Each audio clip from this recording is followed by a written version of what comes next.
E a parte de domingo conta uma história bem interessante, que eu gostei muito e por esse motivo eu vou passar para vocês, né? Fala-se, o título é A Rebelião é uma Escolha. E ela fala assim: era noite, um pastor de 30 e poucos anos estava na unidade de terapia intensiva, UTI, esperando o momento de morrer. Sua vida estava se esvaziando após uma cirurgia aparentemente mal sucedida e um episódio de hemorragia. Ele não era tão forte o suficiente para suportar outra cirurgia. E ele começa a se perguntar, né? Por que Deus está permitindo que eu morra? Será que Deus estava rejeitando aquele pastor e o ministério dele? Havia algum pecado que ele tinha esquecido de confessar, pelo qual agora estava sendo punido? Será que ele estava servindo a Deus certo? E se a salvação fosse apenas uma ilusão? Alguns meses antes, em um aparente sinal de desaprovação por seus trabalhos, os líderes da igreja na região em que ele trabalhava transferiram para outra cidade. Mas agora parecia que nem mesmo Deus estava aprovando sua vida. Em meio à escuridão, uma centelha de revolta e amargura começou a queimar dentro de seu coração. O próximo passo foi a rebelião.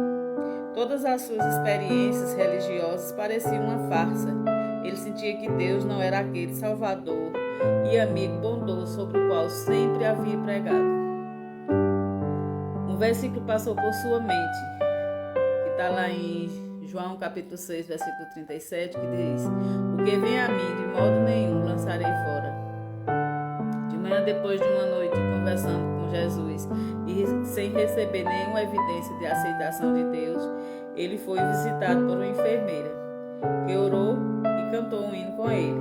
Depois dessa oração, seu exame de sangue indicou que o processo de cura havia começado. Depois de mais algum tempo no hospital, o pastor finalmente recebeu alta. Ele agora tinha certeza de que o próprio Jesus o havia curado naquela noite. Muitas vezes a gente espera a resposta de Deus e ela demora pra gente, né? Demora a chegar. A gente fica começando a pensar como esse pastor também pensou. O que será que eu estou fazendo? Será que eu estou servindo a Deus de forma correta? Será que minhas ações estão agradando ao Pai? Mas muitas vezes essa demora não é a demora como a gente imagina, mas é um tempo que Deus quer para que Ele possa trabalhar no nosso coração. Ele conhece a mim e a você. Ele sabe o que a gente precisa. E esse tempo é somente o tempo para que a gente possa compreender como realmente é o trabalho de Deus na nossa vida. Talvez a gente já tenha pregado muito sobre isso, talvez a gente já tenha falado muito dos evangelhos, mas quem é Jesus na sua vida? Quem é Jesus na minha vida? Será que se resume somente a uma pregação? Será que se resume somente a uma meditação? Será que eu tenho sentido Ele na minha vida como realmente Ele é, como meu melhor amigo? E que, como todo amigo, sempre tem um tempo para conversar e para indicar os caminhos que a gente deve percorrer. Porque tem momentos na nossa vida que se um amigo chega para a gente e fala para a gente o que é necessário, a gente pode ser que não aceite, mesmo sendo nosso melhor amigo. E Cristo, como nosso irmão, amigo, Ele também precisa de um tempo para trabalhar o nosso coração. E na vida desse pastor não foi diferente. Ele precisou desse tempo na vida dele para compreender realmente quem é Jesus na vida dele. E eu te pergunto, quem é Jesus na sua vida? Na minha vida, eu já meditei, já cheguei a uma compreensão. Agora você sabe qual o papel que Jesus tem feito na sua vida?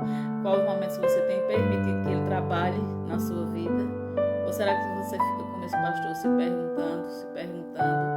mas tenha paciência que no momento certo você vai compreender o porquê de tantas coisas e por que você tem que passar por certas coisas, né? Que a gente possa entender que nem tudo é no tempo que a gente quer, mas sim no tempo de Deus, que Ele precisa lapidar cada detalhe da minha vida e da sua